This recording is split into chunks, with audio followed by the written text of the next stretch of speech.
Another day, another basketball stories na naman ang pagkukwentuhan natin.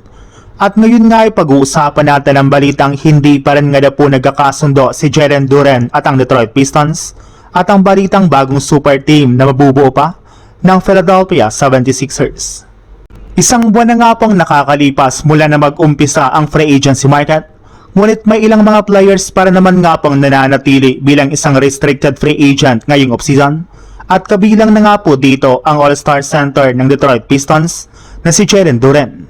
Ayon nga po sa ibinulgar na balita ng isang NBA insider, hindi pa rin naman nga po nagkakasundo ang kampo ni Jalen Duren at ang front office ng Pistons sa kanyang magiging bagong kontrata. Nagmamatigas pa rin nga po ito at mas gusto nga po niyang makakuha ng maximum contract, which is ayaw rin naman nga pong ibigay sa kanya ng kanilang kupunan.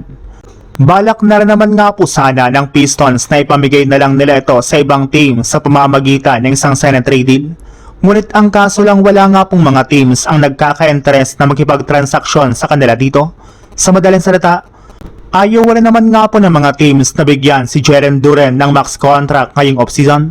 Kaya ito na nga po ang mismong dahilan bakit kahit ilang linggo na ang nakakalipas mula na mag-umpisa ang free agency, ay isa para naman nga po siyang restricted free agent. Sa ibang balita naman, kumpara nga po ng mga nagdaang taon ay susubukan nga po ni LeBron na maglaro agad sa kanilang mga unang laro sa preseason.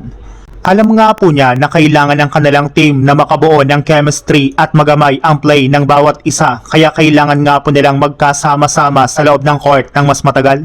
Ibig sabihin, mukhang ang unang laro nga po ni LeBron sa 76ers ay mangyayari sa darating na preseason na gaganapin sa September. Sisiguraduhin nga daw talaga ni LeBron na magiging maayos ang takbo ng kanilang kampanya sa darating na bagong season.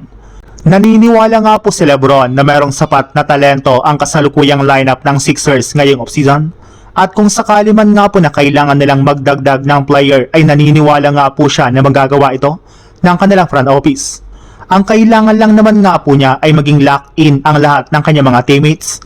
Since sa ngayon nga po ay binubuo ang kanilang lineup na Tyrese Maxey, LeBron James, Joel Embiid, Jaylen Brown, Anthony Simons, PJ Edgecombe, Justin Edwards, Dean Wade, Jabari Walker, Dominic Barlow, Adem Bona, Ariel Hockparty, LeBron Philin Jr. at dalawang two-way player na sina Caleb Love at Ryan Robert.